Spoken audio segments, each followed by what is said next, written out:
Todo fim de ano, os dicionários de língua inglesa se dedicam a uma tarefa já tradicional de escolher as palavras que marcaram os últimos 12 meses.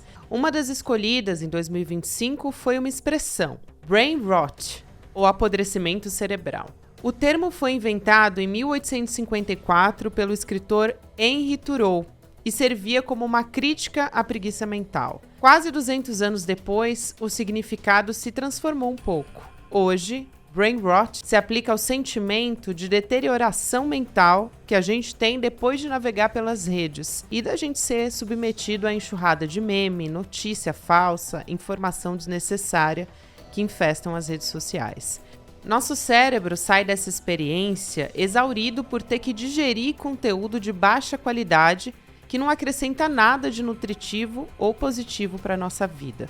No fim de ano, essa exaustão se intensifica com as correntes de felicidade compulsória, que nos deixam com brain rot e culpados. Segundo pesquisadores do dicionário Oxford, um dos mais tradicionais da língua inglesa, a procura pelo termo cresceu 230% no último ano.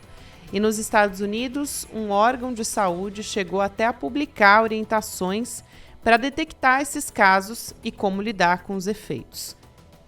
Valeu, internet! Segunda-feira, 30 de dezembro de 2024.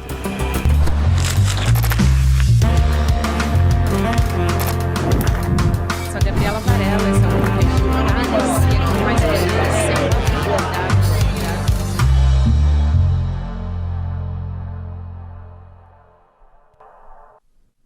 Olá, seja muito bem-vindo, seja muito bem-vinda. Eu sou a Gabriela Varela e esse é o Videocast em Detalhes. E aqui você já sabe, sempre com um convidado, uma convidada, a gente normalmente analisa uma temática ou uma notícia importante do momento. Hoje, em específico, é o último em Detalhes do ano. A gente vai voltar no dia 6 de janeiro. Então, pensei que a gente poderia trazer alguns temas, talvez, eu vou dizer mais leves, mas eles não são exatamente leves, mas são da nossa vida. Né, Alexandre Coimbra Amaral, psicólogo, escritor, podcaster. Que alegria, Gabi, estar aqui agora presencialmente com você. Muito obrigado a todo mundo do ICL, eu adoro você. Eu adoro você, eu sou muito sua fã, eu não consigo nem assim, evitar te dizer isso, porque eu acompanho seu trabalho. Uma alegria. E para quem acompanha o Em Detalhes há mais tempo, já sabe que você esteve aqui no final de 2023, então Verdade. A gente vai encerrar o ano com você de novo, olha só que bonito. Que coisa boa. Tô muito feliz. Obrigado. Então vamos começar por aí, falando sobre uma palavra que me chamou a atenção. E eu pensei que poderia ser o mote da nossa conversa, mas que levaria a outras coisas, né? Que é o brain rot. Para quem não conhece, o brain rot a gente pode traduzir como um apodrecimento, como uma deterioração mental. Uhum. Então, foi escolhida essa palavra essa expressão como a palavra do ano pelo dicionário de Oxford, que é basicamente um excesso de conteúdo superficial que a gente consome, né? Que todas as pessoas consomem e que vão ali deteriorando o nosso mental, o nosso intelectual. E é interessante porque eu imagino que as outras pessoas, assim como eu, a primeira coisa que vem na nossa cabeça é redes sociais, porque a gente está recebendo ali uma quantidade de conteúdos absurda, tem muito conteúdo superficial também, mas, na verdade, é um termo que foi cunhado há muito, muito tempo. Em 1854, eu anotei, tá, gente? Por um filósofo estadunidense, o Henry David Thoreau, do livro Walden. E aí, nessa época, ele já estava criticando a superficialidade da sociedade, do lugar que ele vivia, né? E ele comparava com as batatas podres, vamos dizer assim, por isso que ele usava esse termo. E aí, a procura por esse termo me chama muito a atenção.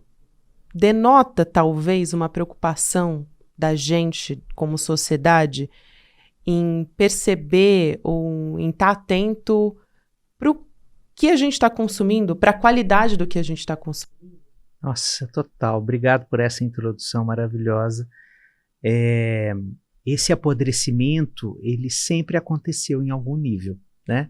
Porque a gente vive uma sociedade do capital que fica entregando imperativos para a gente.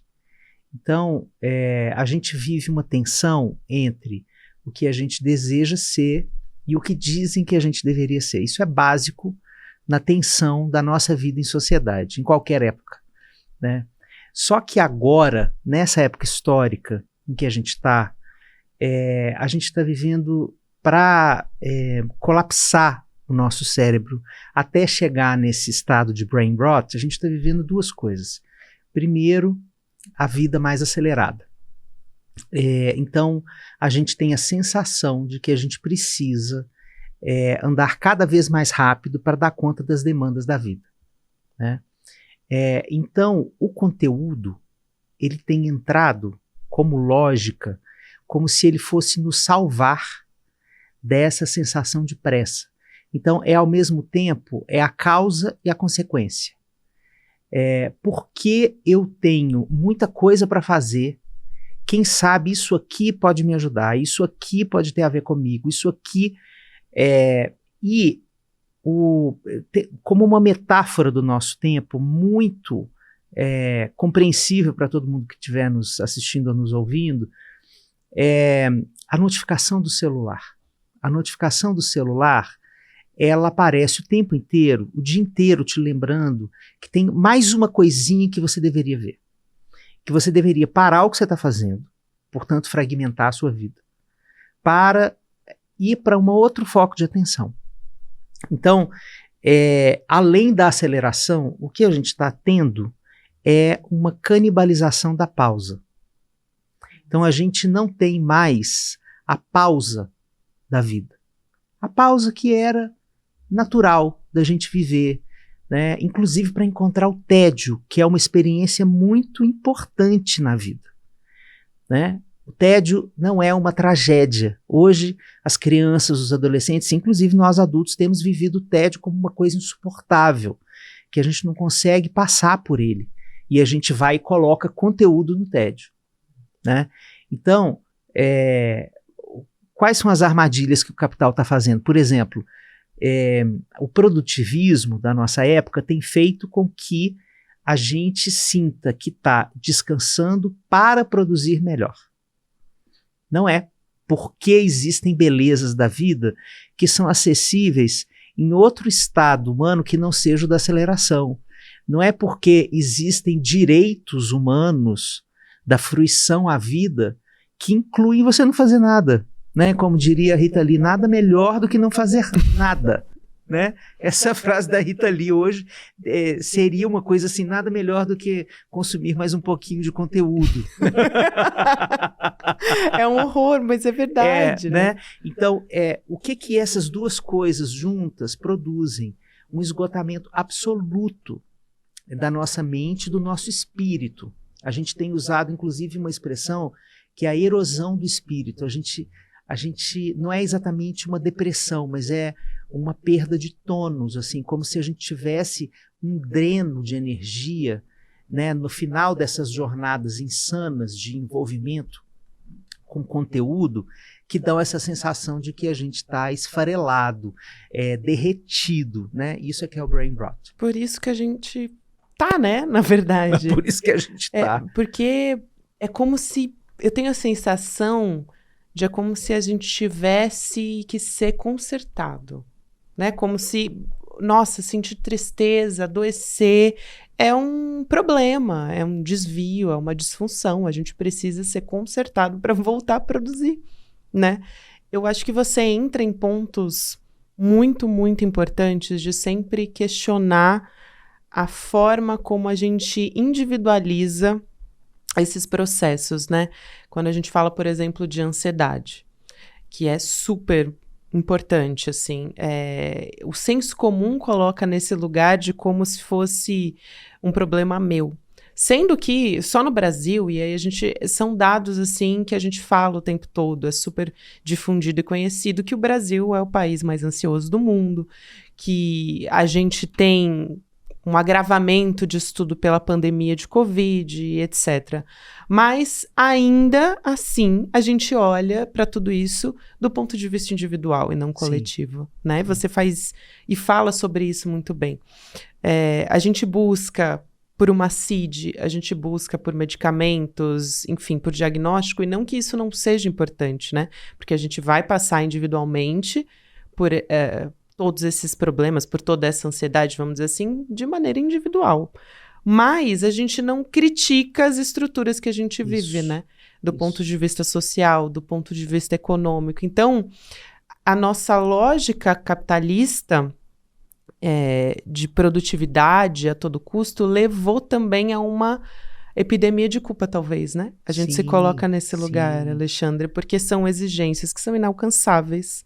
Então, a gente está sempre... É isso que você falou, né, da notificação. A gente está sempre faltando em alguma coisa. Sempre faltando, sempre devedores. Ai, a gente é lento. Nossa, eu sou impostor, eu sou insuficiente. É nesse lugar. E se isso está acontecendo com todo mundo ao mesmo tempo, é porque a gente não está respeitando o ritmo de vida do ser humano, né? Me parece que é isso. Assim, como é que a gente pode lidar com isso se é um sistema de opressão que é imposto de cima para baixo? Como que a gente pode? Eu sou fã absoluto do maior filósofo brasileiro vivo, que se chama Ailton Krenak. Meu livro novo é baseado em Paulo Freire, Krenak e Milton Nascimento. Eu coloco esses 3 homens para conversar na minha cabeça sobre esperança. E Krenak tem uma fala que ele diz o seguinte: a desesperança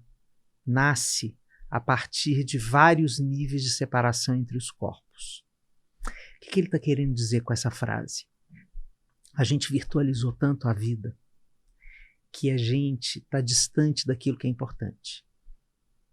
E ele não fala da gente estar distante só daquele amigo que a gente fala o tempo inteiro assim, a gente precisa combinar de se encontrar. Aí no ano seguinte a gente fala, puxa, a gente está encontrando aqui de novo, né, no programa mas a gente combinou de se encontrar, a gente não conseguiu. Não é só isso que ele está dizendo. Todos os corpos que te interessam na vida. Porque ele considera o rio, ele considera o céu, ele considera a cachoeira, ele considera corpos que fazem parte, entidades que fazem parte da vida. Então, o quanto a gente está separado, e atenção a essa palavra que ele usa, separado, fragmentado, que é a mesma lógica do brain rot. O brain rot, ele faz uma fragmentação, ele faz uma separação dos conteúdos. Eu começo a aceitar que a vida é feita de pedacinhos das coisas.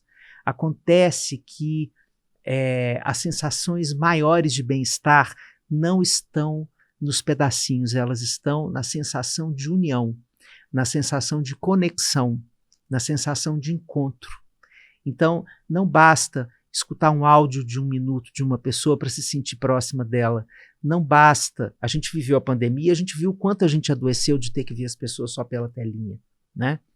Então, tem um movimento que a gente pode fazer, que é contracultural, que a gente não sai disso se a gente não construir isso coletivamente. Eu insisto nessa história porque isso tem a ver com política pública, isso tem a ver com decisões das empresas, isso tem a ver com insistir coletivamente para que acordos sejam feitos. Dentro de casa é um coletivo, dentro da empresa é um coletivo, dentro de um país, política pública é coletivo.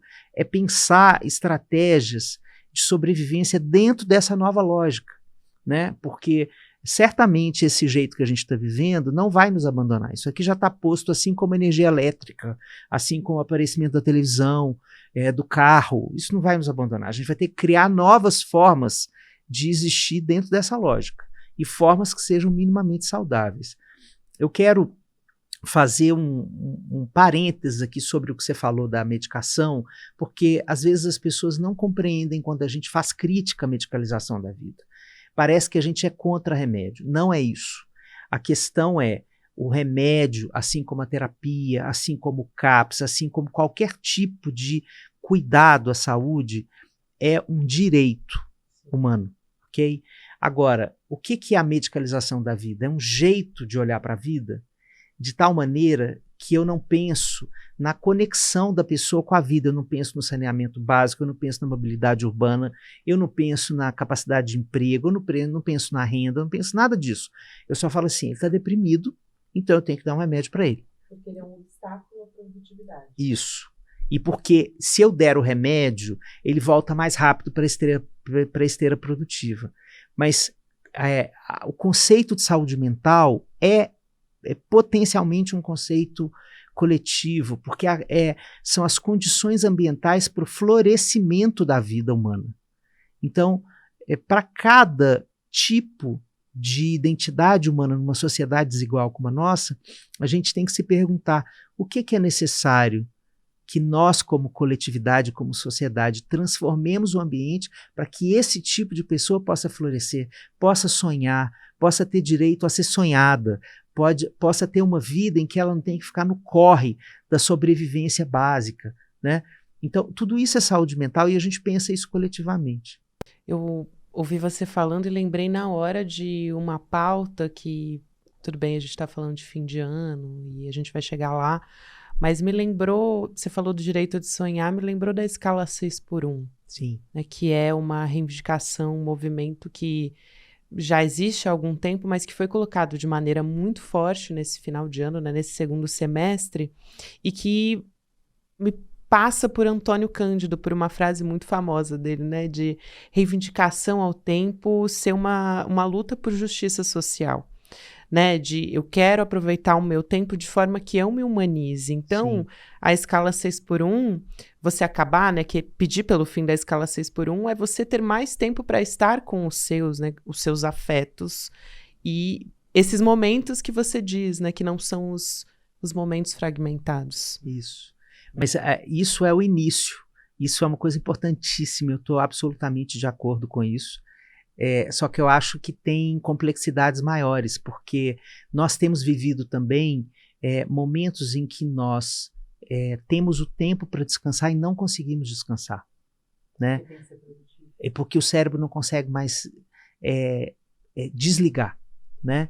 Assim, a gente tem vivido essa frequência tão acelerada e tão constante, sem pausa, sem intervalo, que na hora que a gente, por exemplo, deita para dormir, a cabeça não consegue descansar, né? O corpo está exausto, você está podre, você deita na cama e o cérebro começa a produzir perguntas para o próximo dia, o que será que eu não fiz hoje, né? Então isso tem produzido um sofrimento enorme.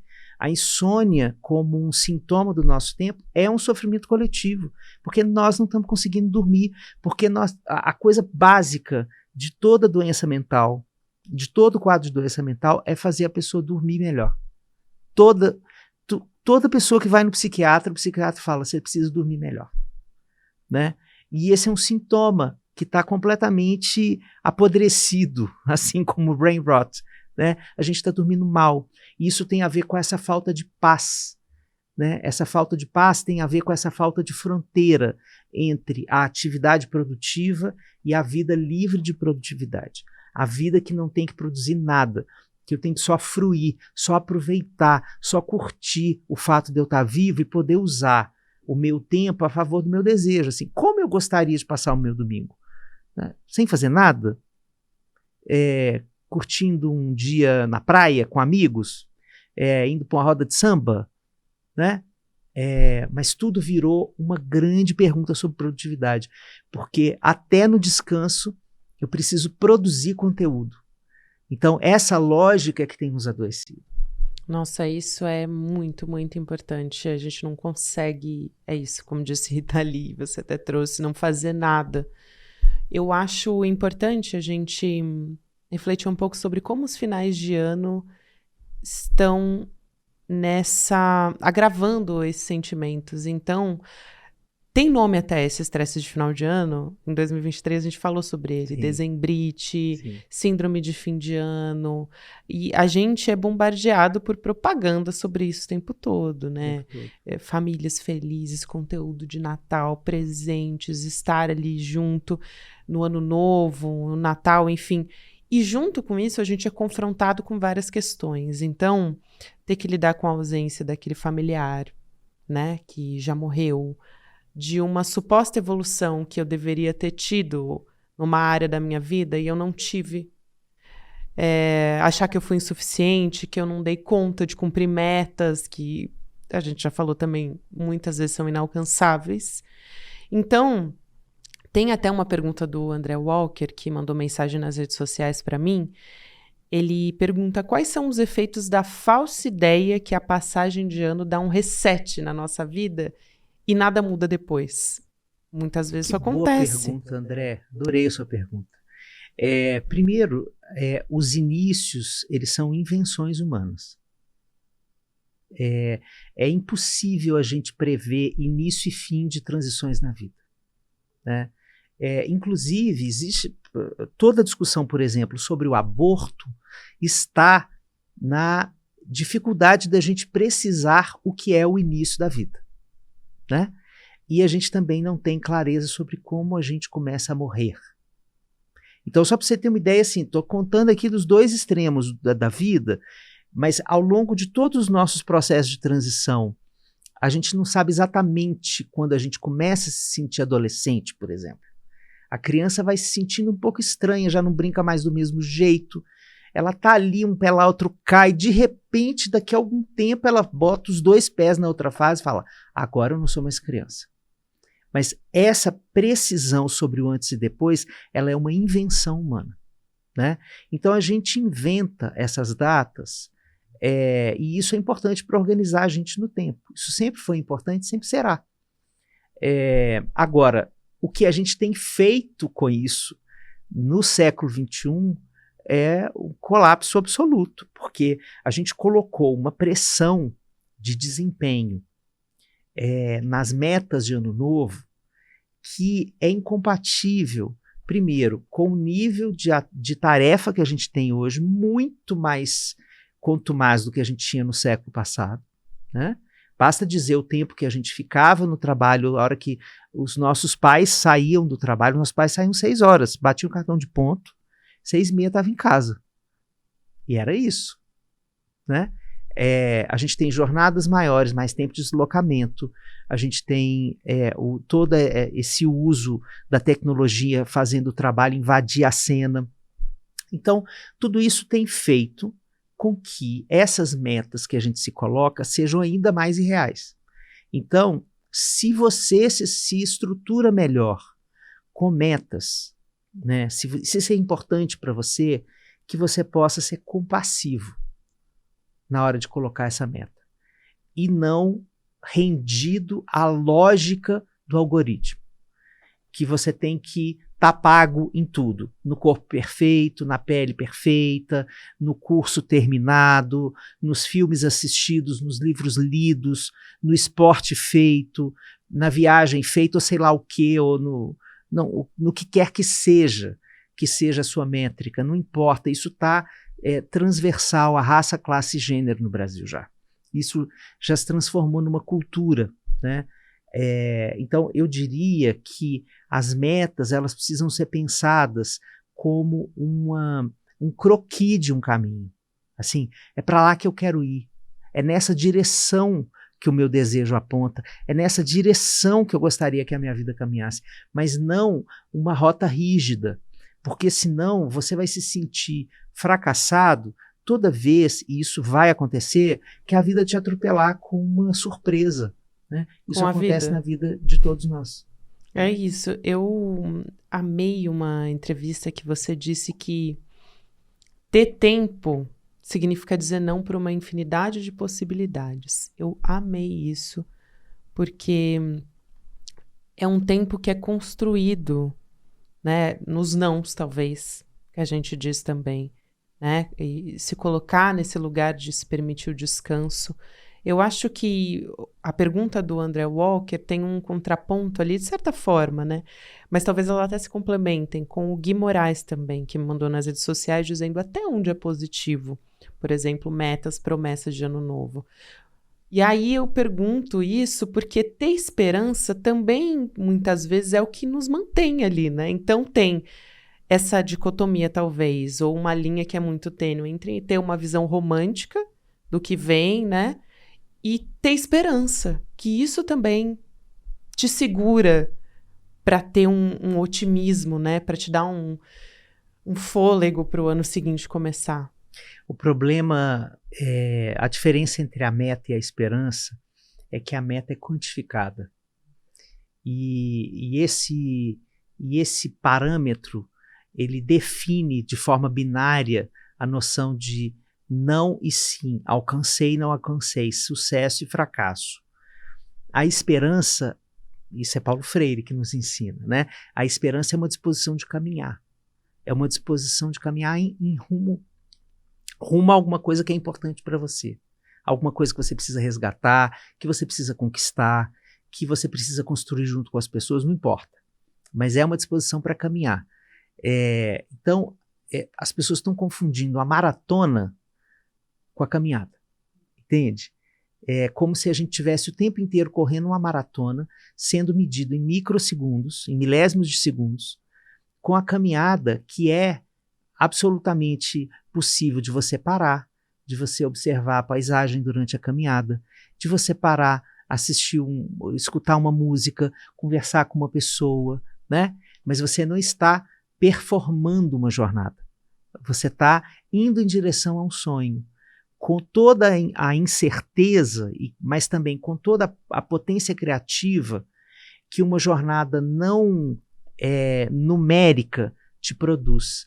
Porque quando você tem uma meta muito rígida, você fica preso na noção de foco e você pode deixar de ver as belezas que passam pelo caminho e que podem ajudar a construir mais sentido ainda para esse sonho.